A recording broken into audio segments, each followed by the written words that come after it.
വിലയിരുത്തൽ. അതുകൊണ്ട് തന്നെ ഡ്രൈ ഡേ ഒഴിവാക്കണമെന്ന ചീഫ് സെക്രട്ടറി വിളിച്ചു ചേർത്ത യോഗത്തിൽ നിർദ്ദേശം ഉയർന്നിരിക്കുന്നു. ടൂറിസം മേഖലയ്ക്ക് ഇത് പുത്തൻ ഉണർവ് നൽകുമെന്നും കണക്കുകൂട്ടുന്നു. എന്നാൽ ഇത് ദൂരവ്യാപകമായ പ്രത്യാഘാതങ്ങൾ ഉണ്ടാക്കുമെന്നും കേരളത്തിന്റെ കുടുംബ സാമൂഹിക ഘടനയെ പ്രതികൂലമായി ബാധിക്കുമെന്നും വിമർശനങ്ങളും ഉയരുന്നുണ്ട്. ഇന്ന് ഈ വിഷയമാണ് നമ്മൾ ചർച്ച ചെയ്യുന്നത്. എനിക്കൊപ്പം ചർച്ചയിൽ പങ്കെടുക്കുന്നത് ഫോറം ഫോർ ബെറ്റർ സ്പിരിറ്റ് പ്രതിനിധി ഫിലിപ്പോസ് പടിക്കൽ, അതോടൊപ്പം my Kerala tourism association president Ani Hanif, ഒപ്പം മഹിളാ കോൺഗ്രസ് നേതാവും സാമൂഹ്യ നിരീക്ഷകയുമായ ദീപ അനിൽ എന്നിവരാണ്. മൂന്ന് പേർക്കും ചർച്ചയിലേക്ക് സ്വാഗതം. ഞാൻ ആദ്യം ഫിലിപ്പോസ് പടിക്കലിലേക്കാണ് പോകുന്നത്. സത്യത്തിൽ നമ്മുടെ നാട്ടിൽ ഈ ഡ്രൈ ഡേ ആചരിക്കുന്നത് കൊണ്ട്, ഇത്രയും നാളും ഈ ഡ്രൈ ഡേ ഉണ്ടായിരുന്നത് കൊണ്ട് എന്തെങ്കിലും ഗുണമുണ്ടോ എന്നുള്ളതാണ് എനിക്ക് ചോദിക്കാനുണ്ടായിരുന്നത്. ഈ ഡ്രൈ ഡേയിലും മലയാളികൾ കുടിക്കാറുണ്ടായിരുന്നു, കുടിക്കണം എന്ന് വിചാരിക്കുന്നവർക്കെല്ലാം മദ്യം ലഭിക്കാറുമുണ്ടായിരുന്നു, അല്ലേ? അതെ, തീർച്ചയായിട്ടും ഈ തീരുമാനത്തെ സ്വാഗതം ചെയ്യുകയാണ് ഞങ്ങൾ ചെയ്യുന്നത്. ഞാൻ ഉദ്ദേശിക്കുന്നത്, എൻ്റെ സംഘടന എന്ന് പറഞ്ഞാൽ ഫോറം ഫോർ ബെറ്റർ സ്പിരിറ്റ്, അതൊരു റെസ്പോൺസിബിൾ ഡ്രിങ്കേഴ്സിൻ്റെ അല്ലെങ്കിൽ ഒക്കേഷണൽ ഡ്രിങ്കേഴ്സിൻ്റെ ഒരു സംഘടനയാണ്. അങ്ങനെയാണ് ആരംഭിച്ചത്. ഞങ്ങൾ നല്ല കേരളത്തിലെ മദ്യപാനികളെ മുഴുവൻ പ്രതിനിധീകരിച്ചുകൊണ്ടാണ് ഇപ്പം ഞാൻ ഇവിടെ ഈ വേദിയിലിരിക്കുന്നത്. ഈ സർക്കാർ ഈ 12 ദിവസമാണ് നമുക്ക് കിട്ടുന്നത്. 12 മാസമല്ലേ ഇവിടെ. 12 ദിവസം കുടി നിർത്താതെ അല്ലെങ്കിൽ മദ്യം കിട്ടാതെ വരുന്നതുകൊണ്ട് യാതൊരു നേട്ടവും ഉണ്ടാവുന്നില്ലായിരുന്നു. പക്ഷേ ഇത് മാറ്റി അന്ന് കുടിക്കാനുള്ളവരെല്ലാം കുടിക്കുന്നുണ്ട്, ശരിക്കുള്ള കുടിയന്മാർ കുടിക്കുന്നുണ്ട്. അന്ന് തലേദിവസം വാങ്ങിച്ചു വയ്ക്കും, സാമ്പത്തിക ശേഷിയുടെ തലേദിവസം വാങ്ങിച്ചു വയ്ക്കും. അല്ലാത്തവർ വേറെ ഇരട്ടി വില കൊടുത്താൽ വാങ്ങുന്നത്. പട്ടാളക്കാരുടെയൊക്കെ കോട്ടയൊക്കെ വാങ്ങിച്ച് കഴിക്കുന്നവരുണ്ട്. അല്ലാതെ തന്നെ വ്യാജമദ്യമുണ്ട്, പിന്നെ ഒഴിപ്പ് സെൻറ്ററുകളുണ്ട്, അതൊക്കെ ഉണ്ട്. അങ്ങനെ ഇഷ്ടം പോലെ കിട്ടുന്നുണ്ട്, ലഭ്യതയുണ്ടായിരുന്നു, ഇഷ്ടം പോലെ കിട്ടുന്നുണ്ട്. അത് പിന്നെ എല്ലാവർക്കും കിട്ടുന്നില്ല. ബാർ അടച്ച് ഇരിക്കുകയാണ്, ബാറിലൊന്നും വിൽപ്പനയില്ല, അത് ശരിയാണ്. ബിവറേജ് കടകളും ഇല്ലായിരുന്നു. പക്ഷേ അല്ലാത്ത കുടിക്കണമെന്ന് ആഗ്രഹിക്കുന്നവർക്കെല്ലാം മദ്യം കിട്ടുന്നുണ്ട്. പക്ഷേ സാമ്പത്തികമായിട്ട് പിന്നോക്കം നിൽക്കുന്ന, അതായത് ഈ അന്നത്തെ കൂലി കൊണ്ട് ബിവറേജസിൽ പോകുന്ന ആളുകൾക്ക് മദ്യം ലഭിക്കുന്നില്ല എന്നുള്ളൊരു സാഹചര്യം കൂടി ഉണ്ടായിരുന്നു. അപ്പം അവരെ ഒരു ദിവസമെങ്കിലും കുടിക്കാതിരിക്കാൻ ഈ ദിവസം ഗുണപ്രദമായിരുന്നു. അല്ല, അവർ കുടിക്കണം, അഡിക്റ്റായിട്ടുള്ളവരെല്ലാം കുടിക്കുന്നുണ്ടായിരുന്നു. അല്ലെങ്കിൽ വേറെ ഏതെങ്കിലും ലഹരി അവർ ഉപയോഗിക്കും. ഇവിടെ ലഭ്യതയുണ്ട് ഇഷ്ടം പോലെ. ഈ മദ്യം കിട്ടുന്നില്ല എങ്കിൽ ലഹരി മറ്റേതിലേക്ക് പോകും, സിന്തറ്റിക് ലഹരിയിലേക്ക് പോകും. ഇപ്പോൾ കഞ്ചാവ്, ചരസൊക്കെ ഔട്ട് ഓഫ് ഫാഷനാണ്. വേറെ പുതിയ MDMA ഒക്കെ വന്നില്ലേ, അത് കിട്ടുന്നുണ്ട്. അത് തന്നെയാണ് ഇതിലും ചിലവ് കുറഞ്ഞ് ഒരു 500 രൂപ മുടക്കിയാൽ ഒരാഴ്ചത്തേക്കൊക്കെയുള്ള സാധനങ്ങൾ സ്റ്റോക്ക് ചെയ്യാൻ പറ്റും. മദ്യത്തിനാണെങ്കിൽ വില കൂടുതലാണ്. 1000 രൂപയൊക്കെ കൊടുക്കണം ഒരു മദ്യ ഷാപ്പിൽ ചെന്നൊരു ഈ ലിക്കർ ഷോപ്പിൽ. ബിവറേജസ് കോർപ്പറേഷൻ ആണെങ്കിലും ശരി, ബാറിലാണെങ്കിലും വലിയ വിലയല്ലേ. മറ്റ് സംസ്ഥാനങ്ങളെ അപേക്ഷിച്ച് കേരളത്തിലെ മദ്യത്തിന് വലിയ വിലയാണ് കേരളത്തിൽ. അപ്പോൾ ആ സ്ഥിതിക്ക് കേരളത്തിലെ ജനങ്ങളുടെ സാമ്പത്തിക സ്ഥിതി മാഡം പറഞ്ഞു, ആ സാമ്പത്തിക സ്ഥിതി ശരിയാകണമെന്നുണ്ടെങ്കിൽ മദ്യത്തിന് വില കുറയ്ക്കണം. കുറഞ്ഞ വിലയ്ക്ക് മദ്യം കൊടുത്താൽ, അപ്പം 1000 രൂപയ്ക്ക് ജോലി ചെയ്യുന്ന ഒരു തൊഴിലാളി ഒരു 150-200 രൂപയ്ക്ക് ആവശ്യത്തിന് മദ്യം കിട്ടുമെങ്കിൽ അത് വാങ്ങിച്ചു കഴിഞ്ഞാൽ ബാക്കി കൊണ്ടുപോയി വീട്ടിൽ കൊടുക്കും. അവൻ്റെ വീട് സുഭിക്ഷിതമായി പോകും. അതിന് മാറി ഇപ്പം ഏറ്റവും കൂടുതൽ ചിലവ് വരുന്നത് മദ്യത്തിന് വേണ്ടിയിട്ടാണ്. 1000 രൂപ കൊടുത്താൽ അവനെ 800 രൂപയും മദ്യത്തിന് കൊടുക്കേണ്ടി വരുന്നു, ബാക്കി 200 രൂപയെ മിച്ചം വരുന്നുള്ളൂ. ആ സ്ഥിതി മാറ്റണം. ആദ്യമായിട്ട് ചെയ്യേണ്ടത് ഈ 1-ാം തീയതി ഓപ്പൺ ചെയ്യുന്ന കൂട്ടത്തിൽ തന്നെ മദ്യത്തിന് വില കുറയ്ക്കണം. മദ്യം വില കുറഞ്ഞ വിലയ്ക്ക്, ന്യായമായിട്ട് ഉള്ള വിലയ്ക്ക് മദ്യം കിട്ടണം. അതിന് അളവ് ഇപ്പം തന്നെയാണെങ്കിൽ ബീവറേജ് കോർപ്പറേഷനിലുള്ള സാധനം എന്ന് പറയുന്നത് പൈൻറ്റ് എന്ന് പറയുന്ന സാധനമുണ്ട്. അതിൻ്റെ 375 ml. അതിപ്പോൾ ലഭ്യതയില്ല സാധനങ്ങൾ. 500 ml, 1 ലിറ്റർ, 750 ml, ഇങ്ങനെയാണ് ഇപ്പം മദ്യം വിതരണം ചെയ്യുന്നത്. അത് മാറ്റി ഒരു 90 ml മറ്റ് സംസ്ഥാനങ്ങളുണ്ട്. കർണാടകയിലുണ്ട്, ടെട്രോ പാക്ക് കിട്ടും. 60 മുതൽ 60 ml ഉണ്ട്, 90 ml ഉണ്ട്, 150 ml ഉണ്ട്. അതുപോലെ കിട്ടിക്കഴിഞ്ഞാൽ ആവശ്യക്കാരന് ഈ 1 ലിറ്റർ വാങ്ങിച്ചുകൊണ്ട് കഴിക്കേണ്ടി വരുന്ന സ്ഥിതി, 1 ലിറ്ററിനെന്ന് പറയുമ്പോഴത്തേക്ക് 1000 രൂപയാവും. അത് വാങ്ങിച്ച് വീട്ടിൽ കൊണ്ട് കഴിക്കുക എന്ന് പറയുമ്പോൾ അവനതിൻ്റെ കയ്യിൽ സാധനം ഉണ്ടോ അത് തീരുന്നത്. ബോട്ടംസ് അപ്പ്, കുപ്പിയുടെ അടി കാണുന്നത് വരെ കുടിക്കും. അത് മാറാനുള്ള ശീലം മാറാനായിട്ടും ഒരു പുതിയ കൾച്ചർ ഉണ്ടാക്കിയെടുക്കാൻ പറ്റും. 60 ml-ൻ്റെയും 90 ml-ൻ്റെ ആണെങ്കിൽ ഒരു 60 ml-ൻ്റെ ഒരെണ്ണം വാങ്ങിച്ചുകൊണ്ട് പോയാൽ 90 ml വാങ്ങിച്ചുകൊണ്ട് അത്രേ കഴിക്കത്തുള്ളൂ. ഇതങ്ങനെയല്ല, 500 ml മാത്രമേ ഉള്ളൂ. ലഭ്യത അങ്ങനെയാണ് ബീവറേജ് കോർപ്പറേഷൻ. അത് ജനങ്ങളോട് ചെയ്യുന്ന വലിയ ദോഷമാണ്, ദ്രോഹമാണ്. അത് മാറിയേ പറ്റൂ. അതുകൊണ്ട് അത് തന്നെയല്ല ഈ 1-ാം തീയതി എന്നുള്ളതല്ല, ബാക്കിയുള്ള ഡ്രൈ ഡേയ്സും കൂടെ ഒഴിവാക്കണം. ഗാന്ധി ജയന്തി, ഗാന്ധിയെ ഓർക്കാനാണെന്ന് പറഞ്ഞാണ് ഗാന്ധി ജയന്തി. അല്ലെങ്കിൽ ഗാന്ധിയോടുള്ള ബഹുമാനം കൊണ്ടാണ് അന്ന്. ആ ഗാന്ധിയുടെ പടമുള്ള നോട്ട് കൊടുത്താണ് മദ്യം വാങ്ങുന്നത്. കൈക്കൂലി കൊടുക്കുന്നത് ആ നോട്ട് തന്നെയാണ്.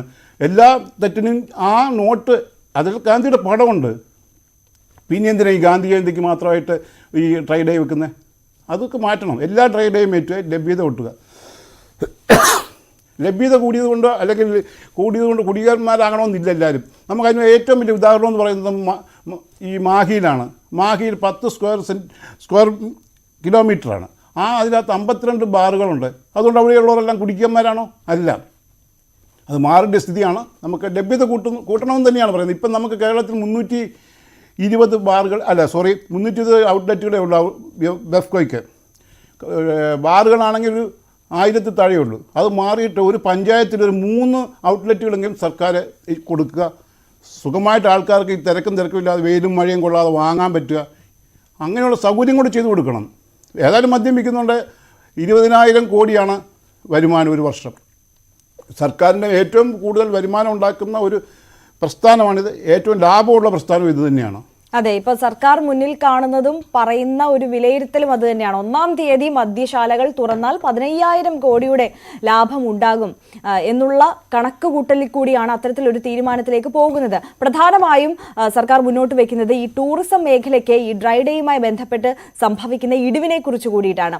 ടൂറിസം മേഖലയുമായി ബന്ധപ്പെട്ട് ശ്രീ അനി ഹനീഫ് നമുക്കൊപ്പം ഉണ്ട്. ശ്രീ അനി ഹനീഫ്, ഈ ഡ്രൈ ഡേ ആചരിക്കുന്നത് കൊണ്ട് സത്യത്തിൽ ടൂറിസം മേഖലയ്ക്ക് ഒരുപാട് ഇടിവ് സംഭവിക്കുന്നുണ്ടോ? ഒരുപാട് ഇടിവുണ്ട് മാഡം. ഒരുപാട് ഇടിവുണ്ടെന്ന് വെച്ച് കഴിഞ്ഞാൽ വർഷകാലങ്ങളായിട്ട് നമ്മൾ ഒരു ട്രിപ്പ് പ്ലാൻ ചെയ്ത് ഇവിടെ കേരളത്തിൽ എത്തുന്നവർക്ക് വളരെയധികം ബുദ്ധിമുട്ടുകളാണ്. ഈ ടൂറിസം വ്യവസായത്തിൽ ഒരു 25% എടുത്താൽ തന്നെയും മദ്യപാനം അതിനൊരു വലിയൊരു ഘടകം തന്നെയാണ്. എന്ന് വെച്ചാൽ ഇവിടെ വരുന്ന ആലപ്പുഴ ഹൗസ് ബോട്ട് ആണെങ്കിലും മറ്റുള്ള റിസോർട്ടുകളിലാണെങ്കിലും ഒരു മീറ്റപ്പുകൾ സംഘടിപ്പിച്ചാൽ പോലും മാസങ്ങൾക്ക് മുമ്പ് പ്രിപ്പയർഡ് ആകുന്ന ഒരു മീറ്റിങ്ങുകളായിരിക്കും. അത് ചിലപ്പോൾ 1-ാം തീയതി ആയതിന്റെ അടിസ്ഥാനത്തിൽ ഒരുപാട് എന്റർടൈൻ പ്രോഗ്രാമുകൾ കട്ടാകുകയും ആ ദിവസങ്ങൾ ഞങ്ങൾക്ക് ഐറ്റിനറി തന്നെ മാറ്റിത്തിരിക്കേണ്ട ഒരു അവസ്ഥയിലേക്ക് മാറുകയാണ്. സത്യത്തിൽ മദ്യത്തിനും മയക്കുമരുന്നിനുമെതിരെ നമ്മൾ ശക്തമായി പോരാടുന്നുണ്ട്. എങ്കിൽ തന്നെയും ടൂറിസം വ്യവസായത്തിനെ ഏറ്റവും കൂടുതൽ ബാധിക്കുന്ന ഒരു ഘടകമാണ് മദ്യം എന്ന് പറയുന്ന സാധനം. മദ്യം കിട്ടാത്തത് മൂലം ടൂറിസം രംഗത്തേക്ക് വരാത്ത ഒട്ടനവധി ആളുകളുണ്ട്. അതായത് മറ്റുള്ള സ്റ്റേറ്റുകളിലാണെങ്കിലും മറ്റുള്ള കൺട്രികളിലാണെങ്കിലും ഇതിനൊരു വിലക്കില്ല. അറ്റ്ലീസ്റ്റ് ഗോവയിൽ തന്നെ ചെന്നാൽ തന്നെയും നമുക്ക് ഒരു ബുദ്ധിമുട്ടുകളില്ലാത്ത രീതിയിലാണ് അവിടെ എല്ലാ കാര്യങ്ങളും നമുക്ക് ചെയ്യാൻ പറ്റുന്നത്. നമ്മളിപ്പം കേരളത്തിലേക്ക് എന്റർടൈൻ ചെയ്യണമെന്ന് പറഞ്ഞ് നമ്മൾ 1-ാം തീയതിയിലേക്ക് കസ്റ്റമർ വന്നു കഴിഞ്ഞാൽ നമുക്ക് ആ ദിവസങ്ങളിൽ മദ്യം കിട്ടാത്തത് മൂലം ഐറ്റിനറി വരെ ചേഞ്ച് ചെയ്തു പോകുന്ന ഒരു കാലഘട്ടത്തിലേക്കാണ് മാറിക്കൊണ്ടിരിക്കുന്നത്. സത്യത്തിൽ 1-ാം തീയതി മാത്രമായിട്ട് ഇതൊന്ന് ബ്ലോക്ക് ചെയ്ത് വെച്ചതുകൊണ്ട് കേരളത്തിനൊന്നും സംഭവിക്കാൻ പോകുന്നില്ല. അല്ലെങ്കിൽ മാക്സിമം മൊത്തത്തിൽ ഒഴിവാക്കിയാൽ വരുന്ന ഗസ്റ്റിനാണെങ്കിൽ പുറത്തുനിന്ന് വരുന്ന ഗസ്റ്റിനാണെങ്കിലും ഒരു കൺസെപ്റ്റ് ഉണ്ട്, കേരളത്തിൽ മദ്യം ലഭിക്കില്ല. ആ ഒരു രീതിയിലേക്ക് ഗസ്റ്റ് ചിന്തിച്ചു തുടങ്ങും. പക്ഷെ 1-ാം തീയതി മാത്രമായിട്ട് മാറ്റിയത് കൊണ്ട് ഒരു മദ്യപിക്കുന്ന ആൾക്കാരും അതിൽ നിന്ന് പിന്തിരിഞ്ഞു പോകാനോ അതിനകത്തേക്ക് പോകാതിരിക്കാനോ ഒരു സാധ്യതയുമില്ല. 1-ാം തീയതി മദ്യം അലോ ചെയ്യണമെന്നാണ് ടൂറിസം രംഗത്തുനിന്ന്. ഇതൊരിക്കലും പ്രോത്സാഹിപ്പിക്കുന്നതല്ല. ടൂറിസം വ്യവസായത്തിനെ കേരളത്തിൽ ഏറ്റവും കൂടുതൽ ബാധിക്കുന്ന ഒരു ഘടകമാണ് മദ്യവും ഹർത്താലും. മാസങ്ങൾക്ക് മുമ്പേ ഐറ്റിനറി ഫിക്സ് ചെയ്ത് ഈ നാട്ടിലേക്ക് വരുന്ന ഓരോ ഗസ്റ്റും പ്രതീക്ഷിക്കാത്ത രീതിയിലാണ് ഈ ഹർത്താൽ വന്നു വീഴുന്നത്. ഹർത്താൽ ദിവസങ്ങളിൽ ഇവിടെ എത്തിക്കഴിഞ്ഞാൽ വണ്ടിയില്ല, വാഹനങ്ങളില്ല, ഭക്ഷണമില്ല. അവർ ബുദ്ധിമുട്ടുന്നത്. അതിനുശേഷം അവർക്ക് ആ ടിക്കറ്റ് ചേഞ്ച് ചെയ്യണമെങ്കിൽ അറ്റ്ലീസ്റ്റ് ഫ്ലൈറ്റ് ആണെങ്കിൽ ആ ഫ്ലൈറ്റ് ചേഞ്ച് ചെയ്യണമെങ്കിൽ ഫ്ലൈറ്റ് റൂൾസ് അനുസരിച്ച് ഇപ്പൊ 2 ദിവസം മുമ്പ് നമ്മൾ പാക്കേജ് മേഡമാണെങ്കിൽ തന്നെ പാക്കേജ് എടുത്തെന്ന് വെക്കുക. തലേ ദിവസം അറിയുന്നു ഇന്നത്തെ ദിവസം ഹർത്താലാണെന്ന്.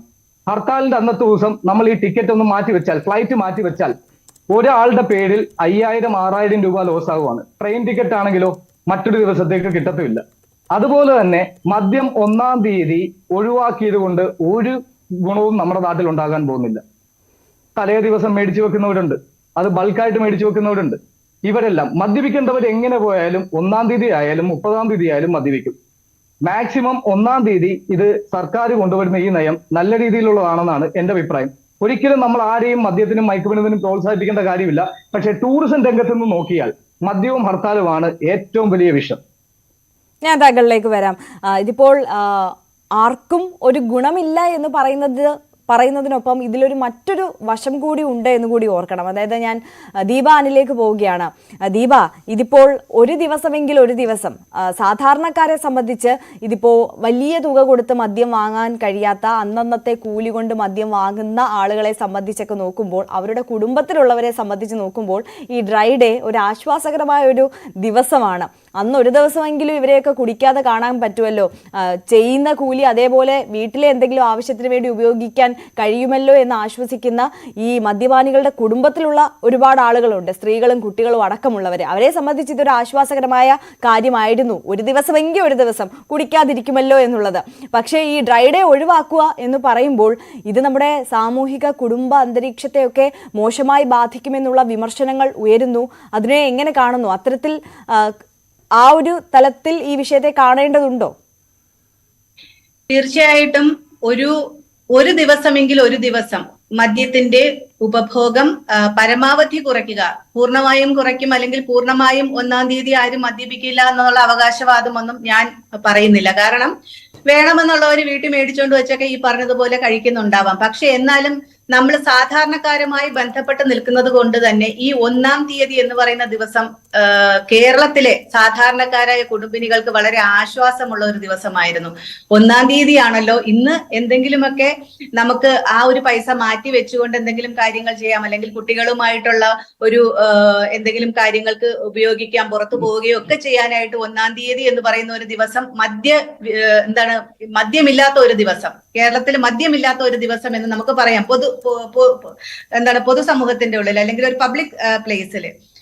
പക്ഷെ ഈ പറയുന്ന വാദഗതികളോടൊന്നും എനിക്കിതിനെ കുറിച്ച് ഒരു ദിവസമെങ്കിലും ഒരു ദിവസം മദ്യം ഉപേക്ഷിച്ചുകൊണ്ട് ഒരു ഡ്രൈ ഡേ ചെയ്യുന്നത് കൊണ്ട് എന്താണ് ഇവിടെ ആർക്കാണ് ദോഷം എന്ന് പറയുന്നത്? ഇവിടുത്തെ ടൂറിസം മേഖല അപ്പാടെ ഇടിഞ്ഞു വീഴുന്നു എന്നൊക്കെ പറയുന്നതിനോടൊന്നും ഒരു കാരണവശാലും യോജിക്കാൻ കഴിയില്ല. കാരണം ഈ ഒരു ദിവസം മദ്യം ഉപയോഗിക്കാത്തത് കൊണ്ട് ഒന്നും സംഭവിക്കുന്നതല്ല ടൂറിസം മേഖല. പക്ഷെ അതിനെ ന്യായീകരിക്കാൻ വേണ്ടി അദ്ദേഹം ഉപമിച്ചതെന്ന് പറഞ്ഞാൽ ഹർത്താലാണ്. ഹർത്താൽ എന്താണ്? ഡ്രൈ ഡേ എന്താണ്? ഹർത്താൽ എന്ന് പറഞ്ഞാൽ ഒരാളുടെ സഞ്ചാര സ്വാതന്ത്ര്യത്തെ നിഷേധിക്കും. ഒരാളിന്റെ ഞാൻ പറഞ്ഞു കഴിയട്ടെ. ഹർത്താൽ എന്ന് പറയുമ്പോൾ എന്താണ്? ഒരാളുടെ സഞ്ചാര സ്വാതന്ത്ര്യത്തെ അവർക്ക് അതിന് ബുദ്ധിമുട്ടുണ്ടാക്കുക, അല്ലെങ്കിൽ അവർക്ക് ഫ്രീ ആയിട്ട് മറ്റു കാര്യങ്ങൾക്കുള്ള ബുദ്ധിമുട്ടുണ്ടാക്കുക, ഇതൊക്കെയാണ് ഹർത്താൽ കൊണ്ടുണ്ടാകുന്നത്. അത് തീർച്ചയായും ടൂറിസം മേഖലയ്ക്ക് വലിയ ഒരു പ്രശ്നം തന്നെയാണ് ഹർത്താൽ പോലുള്ള കാര്യങ്ങൾ. പക്ഷെ ഡ്രൈ ഡേ എന്ന് പറയുന്നത് ടൂറിസം മേഖലയ്ക്ക് വലിയൊരു സംഭവമാണെന്നൊന്നും ഞാൻ കരുതുന്നില്ല. ഈ ഡ്രൈ ഡേയിൽ പോലും ഇവർ കൊണ്ടുവരുന്ന ആളുകൾക്ക് ഇവർ മദ്യം എത്തിച്ചു കൊടുക്കുന്നില്ലേ സ്വകാര്യമായിട്ട്? ഇല്ലാന്ന് ഇവർക്ക് പറയാൻ പറ്റുമോ? അവര് പബ്ലിക് പ്ലേസുകളിൽ ഇരുന്ന് മദ്യപിക്കുന്നില്ലായിരിക്കാം. ഒരുപക്ഷെ ഇവിടെ ടൂറിസ്റ്റുകളായിട്ട് വരുന്നവരൊക്കെ മറ്റേ ബാറിന്റെ മുമ്പിൽ ചെന്ന് ക്യൂ നിന്നാണോ മേടിക്കുന്നത്? അല്ലെങ്കിൽ ഈ ഔട്ട്ലെറ്റുകളിൽ ചെന്ന് ക്യൂ നിന്നിട്ട് മേടിച്ചിട്ട് കഴിക്കുന്നവരാണോ ടൂറിസവുമായിട്ട് ബന്ധപ്പെട്ട് ഇവിടെ വരുന്നവരും? അല്ല, ഇത് ഗവൺമെന്റിനെ സംബന്ധിച്ചിടത്തോളം അവർ പറയുന്ന ഒരൊറ്റ കാര്യമേ ഉള്ളൂ. ഗവൺമെന്റിനെ ശ്രീ അനി, ദീപ അനിൽ അത് പറഞ്ഞു പൂർത്തിയാക്കട്ടെ. തകരുന്നു എന്നുള്ള വാദഗതിയൊന്നും ഈ ഡ്രൈ ഡേ ഒഴിവാക്കുന്നതുമായിട്ട് കൊണ്ടുവരേണ്ട ആവശ്യമില്ല. രണ്ടാമത്തെ കാര്യം ശ്രീ അനീഫ്, ഞാനൊന്ന് ഇടപെടുകയാണ്. ശ്രീ അനി, ദീപ അത് പറഞ്ഞു പൂർത്തിയാക്കട്ടെ, എന്നിട്ട് താങ്കളിലേക്ക് ഞാൻ വരാം. പറയാൻ സമ്മതിക്കുന്നില്ലല്ലോ.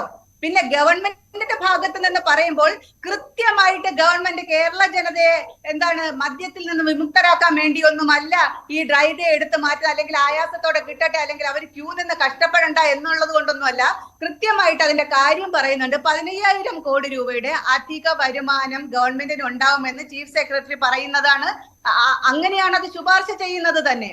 അപ്പോ അതിന് ഗവൺമെന്റ് എന്താണ് നോക്കുന്നത്? ഗവൺമെന്റിന് മദ്യത്തിലൂടെയുള്ള നികുതി. ഗവൺമെന്റിന്റെ ഏറ്റവും വലിയ വരുമാന മാർഗം ഇപ്പൊ എന്താണ്? മദ്യവും ലോട്ടറിയുമാണ്. അപ്പൊ ഇത് മാക്സിമം മദ്യത്തിൽ നിന്നും പിഴിയാവുന്നതിന്റെ മാക്സിമം പിഴിഞ്ഞു, നികുതി കൂട്ടാവുന്നതിന്റെ അത്രയും കൂട്ടി ഗവൺമെന്റിന്റെ ഏറ്റവും വലിയ വരുമാന മാർഗമായിട്ട് ഈ മദ്യത്തെ കൊണ്ടുവരികയാണ്. നമുക്കറിയാം, കഴിഞ്ഞ ഈ ഒരു ഗവൺമെന്റ് അധികാരത്തിൽ വരുന്ന സമയത്ത് ഉമ്മൻചാണ്ടി ഗവൺമെന്റ് കഴിഞ്ഞതിന് ശേഷമുള്ള ആ ഒരു തെരഞ്ഞെടുപ്പ് പ്രചരണത്തിനെ കുറിച്ച് നമ്മൾ ആലോചിക്കണം. KPSC ലളിതയെ പോലുള്ള ചലച്ചിത്ര താരങ്ങളെ കൊണ്ടുവന്ന് മദ്യം പൂർണ്ണമായും നിരോധിക്കും എന്ന് പറഞ്ഞുകൊണ്ട് അധികാരത്തിലേറിയ ഒരു ഗവൺമെന്റാണ്. ഇവിടെ മദ്യത്തിൽ നിന്നാണ് ഏറ്റവും അധികം വരുമാനം ഇന്ന് ഗവൺമെന്റിനുള്ളത്, അതുപോലെ ലോട്ടറിയിലും. ഇത് രണ്ടും സമൂഹത്തിന് വിനാശകരമായിട്ടുള്ള അല്ലെങ്കിൽ വിപത്താണെന്നുള്ള കാര്യം ഇവർക്ക് അറിയുന്നത് തന്നെയാണ്. എന്തുകൊണ്ട് ഈ ഒരു കാര്യത്തിൽ ഇപ്പൊ വിശാലമായിട്ട് അങ്ങ് തുറന്നു കൊടുക്കാം? പിന്നെ ടെക്നോ പാർക്കിലും അവിടെയും ഇവിടെയൊക്കെ ഉള്ള സ്ഥലങ്ങളിലെല്ലാം ഔട്ട്ലെറ്റുകൾ തുറക്കാമെന്ന് പറയുന്ന ഇവർ എന്തുകൊണ്ട് ഈ MDMA അങ്ങനെയുള്ള സാധനങ്ങള് ലഹരി പദാർത്ഥങ്ങളുടെ ഉപയോഗത്തിന് നിയന്ത്രിക്കുന്നതിന് എന്തെങ്കിലും നടപടികൾ ഇവരെടുക്കുന്നുണ്ടോ? ശ്രീമതി ദീപ പറഞ്ഞത് ഒരു പ്രധാനപ്പെട്ട കാര്യമാണ് ശ്രീ ഫിലിപ്പോസ് പടിക്കൽ. അതായത് ഈ ഗവൺമെന്റ് അധികാരത്തിൽ എത്തുമ്പോൾ പ്രകടന പത്രികയിൽ അടക്കം പ്രതിപാദിച്ച ഒരു പ്രധാനപ്പെട്ട കാര്യമായിരുന്നു ഇത്. ഈ മദ്യത്തിന്റെ ഉപഭോഗം കുറയ്ക്കും, അത്തരത്തിലുള്ള ഒരു ക്യാമ്പയിൻ നടത്തി വന്ന സർക്കാരിന്റെ ഭാഗത്ത് നിന്ന് പിന്നീട് മദ്യം ഒഴുക്കുന്ന തരത്തിലേക്കുള്ളതല്ലേ ഈ നയമാറ്റങ്ങളെല്ലാം നമ്മൾ കാണുന്നത്. അങ്ങനെ നോക്കുകയാണെങ്കിലോ? അല്ലേ, എനിക്കതിന് ഒരു മറുപടി പറയട്ടെ ഞാൻ. കാരണം ഈ ലഭ്യത കൂടുന്നതുകൊണ്ട്, ഔട്ട്ലെറ്റുകളുടെ നമ്പർ കൂടുന്നതുകൊണ്ടോ ഒന്നും ആൾക്കാർ കുടിക്കണമെന്നില്ല. ഗോവയിലെ മാഹിയിലെ 62 ബാറുണ്ട് 10 സ്ക്വയർ കിലോമീറ്ററിൻ്റെ അകത്ത്. അവിടെയുള്ളവരെല്ലാം എല്ലാവരും കുടിച്ച് നശിക്കുകയല്ല. അത് സ്ഥലത്ത് നല്ല സൗകര്യമായിട്ട് ഈ മാഡം പറയുന്നുണ്ട് ഏറ്റവും വലിയ വരുമാന മാർഗ്ഗം ഇതാണെന്ന്. അങ്ങനെയാണെങ്കിൽ അവർക്ക് നല്ല രീതിയിൽ കൊടുത്തുകൂടെ? വെയിലും മഴയും കൊള്ളാതെ നല്ല സൂപ്പർ ആയിട്ടുള്ള ഷോപ്പുകൾ ഉണ്ടാക്കണം. സൂപ്പർ മാർക്കറ്റുകളിലും അല്ല ആര് കഴിക്കുക എന്നുള്ളത് ഞാനൊന്ന് പറയട്ടെ ആളുകൾക്ക് അത് കുടിക്കാൻ, അത് ഓക്കെ ഇന്നൊരു ദിവസം കുടിക്കണ്ട എന്ന് വിചാരിക്കുന്നവരെ കൊണ്ടുപോലും കുടിപ്പിച്ചുകൊണ്ട്. അല്ല, അത് നിങ്ങളല്ല നിശ്ചയിക്കുന്നത് എന്ത് കുടിക്കണം. അല്ല, അങ്ങനെയല്ല മാഡം, അങ്ങനെയല്ല. നിങ്ങൾ സംസാരിക്കരുത്. എന്ത് കുടിക്കണം എന്നുള്ളത്, എങ്ങനെ കുടിക്കണം, എപ്പോൾ കുടിക്കണം എന്നുള്ള തീരുമാനം വ്യക്തി സ്വാതന്ത്ര്യമാണ്. അല്ല, ദയവായി നിങ്ങൾ 3 പേരും ഓരോരുത്തരായി സംസാരിക്കുകയാണെങ്കിൽ നിങ്ങൾ പറയുന്ന പോയിന്റ് പ്രേക്ഷകരിലേക്ക് എത്തും, അല്ലെങ്കിൽ നിങ്ങൾ പറയുന്നത് പ്രേക്ഷകരിലേക്ക് എത്തില്ല. ശ്രീ അനി, ഞാൻ താങ്കളിലേക്ക് എത്താം. ഞാൻ 3 അതിഥികളിലേക്കും എത്താം. ഇപ്പോൾ ഒരു ഇടവേള അനിവാര്യമാണ്. ഇടവേളയ്ക്ക് ശേഷം ചർച്ച തുടരും.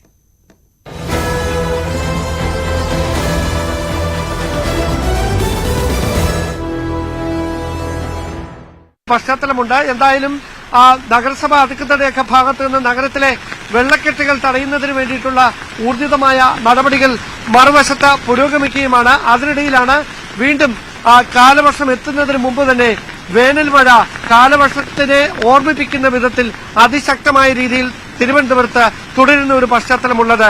ആലപ്പുഴയിലും വലിയ അതിശക്തമായ മഴയ്ക്കുള്ള സാധ്യതയാണ് പറയുന്നത്. പക്ഷേ ഇന്ന് രാവിലെ വലിയ മഴയില്ലാത്തൊരു സാഹചര്യമാണ് നിലവിൽ ആലപ്പുഴയിലെന്നാണ് ശരണ്യ സ്നേഹജൻ നൽകുന്ന റിപ്പോർട്ടിൽ നിന്ന് മനസ്സിലാകുന്നത്. പക്ഷേ വരും മണിക്കൂറിൽ മഴ ശക്തമാവാനുള്ള സാധ്യത ജില്ലയിലുണ്ട് എന്നാണ് പറയുന്നത്. മഴക്കാലമാകുന്നതിന് മുൻപ് തന്നെ വലിയ പ്രതിസന്ധി ആലപ്പുഴക്കാർ നേരിടുന്നുണ്ട് എന്നാണ് മനസ്സിലാക്കാൻ സാധിക്കുന്നത്. വരും മണിക്കൂറിൽ മഴ ജില്ലയിൽ ശക്തമായിരിക്കും. താഴ്ന്ന പ്രദേശമാണ് ആലപ്പുഴ. അതുകൊണ്ട് തന്നെ വലിയ മുന്നറിയിപ്പുകൾ തീരദേശവാസികൾക്കടക്കം കൃത്യമായ മുന്നറിയിപ്പുകൾ നൽകിയിട്ടുണ്ട്. നിലവിൽ ജില്ലയിൽ ദുരിതാശ്വാസ ക്യാമ്പുകളൊന്നും തുറന്നിട്ടില്ല എന്നാണ് ശരണ്യ നൽകുന്ന റിപ്പോർട്ടിൽ നിന്ന് മനസ്സിലാക്കുന്നത്. എന്തായാലും തെക്കൻ മധ്യ കേരളത്തിൽ കനത്ത മഴ നിർത്താതെ പെയ്യുകയാണ്. നിലവിൽ റെഡ് അലേർട്ടുകളൊന്നും പ്രഖ്യാപിച്ചിട്ടില്ല. പക്ഷേ എല്ലാ ജില്ലകളിലും മഴ മുന്നറിയിപ്പ് കൃത്യമായി നൽകിയിട്ടുണ്ട്. ഉയർന്ന തിരമാലയ്ക്ക് സാധ്യതയുള്ളതിനാൽ തീരദേശവാസികൾക്കടക്കം ജാഗ്രതാ നിർദ്ദേശവും നൽകിയിട്ടുണ്ട്. എല്ലാ ജില്ലകളിലും വലിയ മഴയാണ്. നമുക്കറിയാം ആലപ്പുഴയുടെ കാര്യമാണ് ശരണ്യ പറഞ്ഞുകൊണ്ടിരുന്നത്. ആലപ്പുഴ തുറവൂരിലടക്കം ദേശീയപാതയിലേക്ക് വെള്ളം കയറി.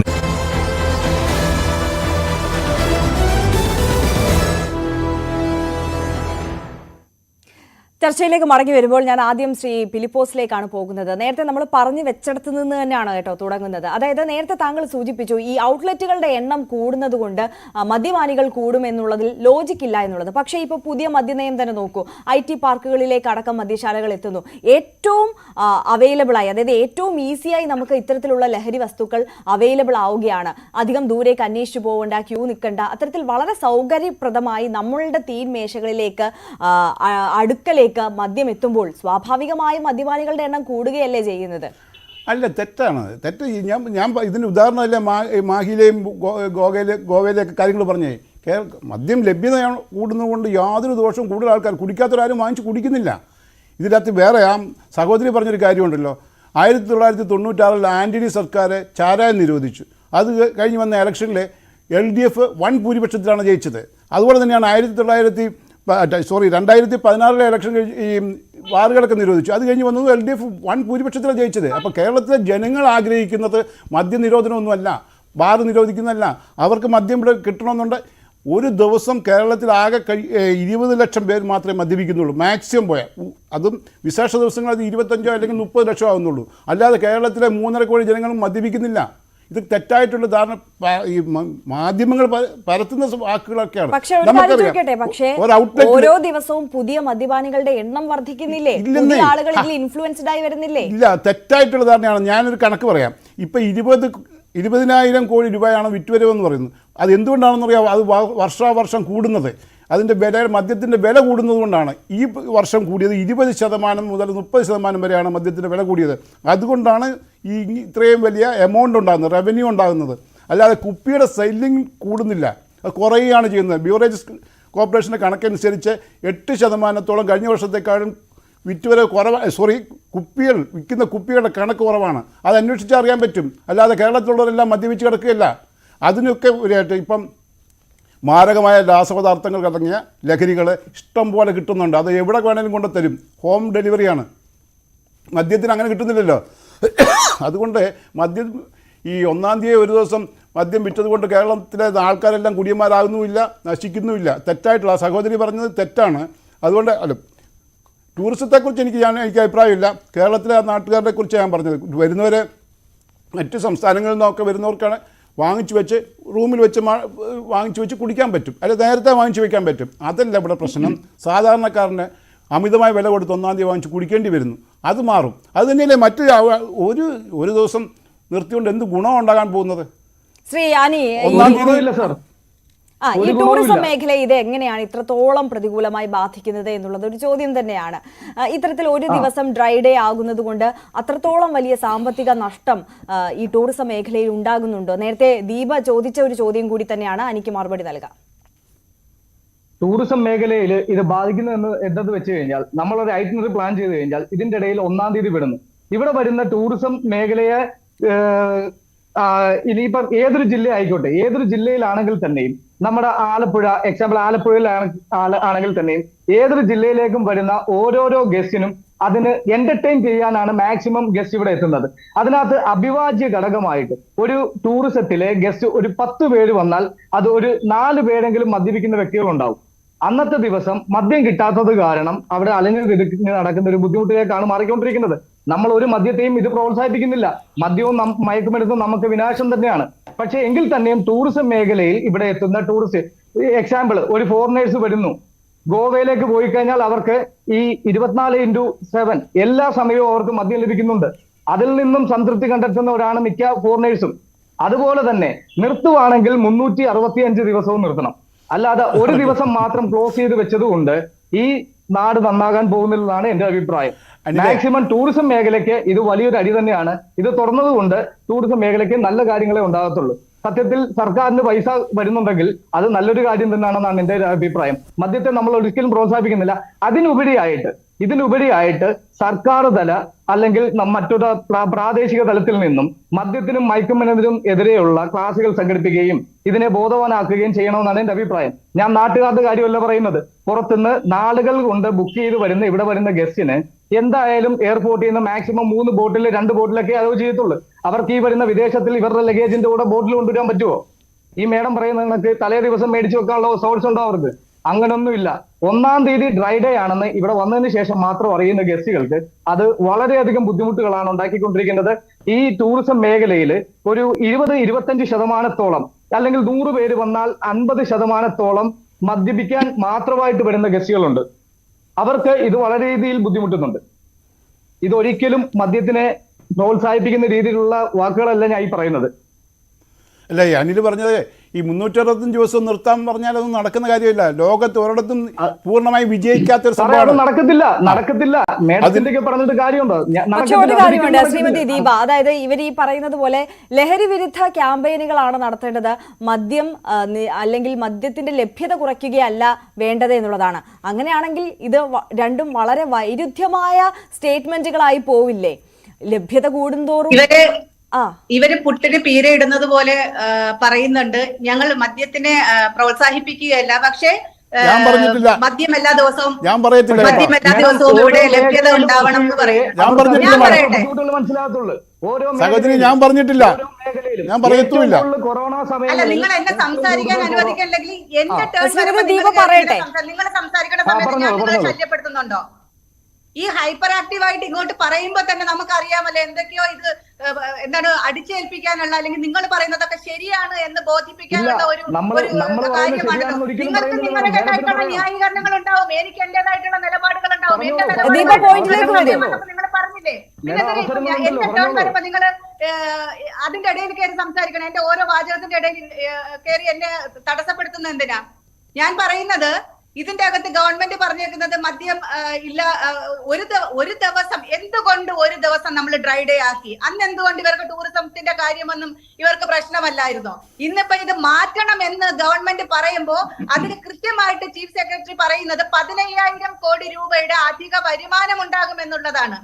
ഇതിന്റെ അകത്ത് പിരിച്ചെടുക്കാനുള്ള നികുതി പിരിച്ചെടുക്കുന്നില്ല, ഗവൺമെന്റിന്റെ വരുമാനം കൂട്ടുന്നതിന് വേണ്ടിയാണ്, അല്ലാതെ ടൂറിസം വികസിപ്പിക്കുന്നതിന് വേണ്ടിയല്ല ഗവൺമെന്റ് ഇപ്പൊ ഡ്രൈ ഡേ ഇവിടുന്ന് ഒഴിവാക്കുന്നത്. നിങ്ങൾ പറയുന്നത് പോലെ നിങ്ങൾ ന്യായീകരിച്ചോളൂ, പക്ഷെ നിങ്ങളുടെ കേട്ടുകൊണ്ടിരിക്കുന്ന ആൾക്കാർക്കും കൂടെ കുറച്ച് ഇത് പറഞ്ഞ രീതിയിൽ ന്യായീകരിച്ചാൽ നന്നായിരിക്കും. നിങ്ങളുടെ ടൂറിസത്തിന് ഈ ഡ്രൈ ഡേ ആയതിനു ശേഷം നിങ്ങളുടെ ടൂറിസം മേഖല ആകെ തകർന്ന് തരിപ്പണായി കിടക്കുമൊന്നും അല്ലല്ലോ. ആളുകൾ എല്ലാവരും വരുന്നുണ്ടല്ലോ, കുടിക്കുന്നവരും കുടിക്കാത്തവരും വരുന്നുണ്ടല്ലോ.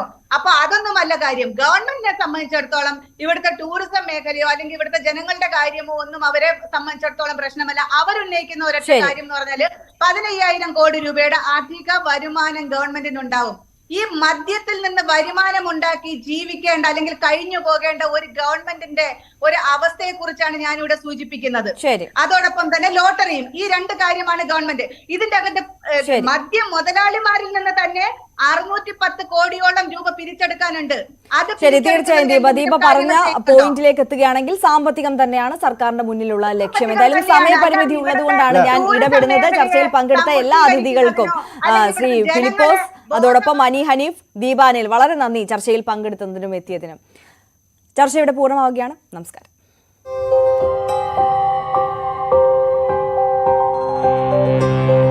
തടസ്സപ്പെട്ട സാഹചര്യമുണ്ടായിരുന്നു. ഏറ്റവും കൂടുതൽ ഈ ഒരു മഴക്കാലത്ത് ആലപ്പുഴക്കാർ നേരിടുന്ന ദേശീയപാതയിലേക്ക് വെള്ളം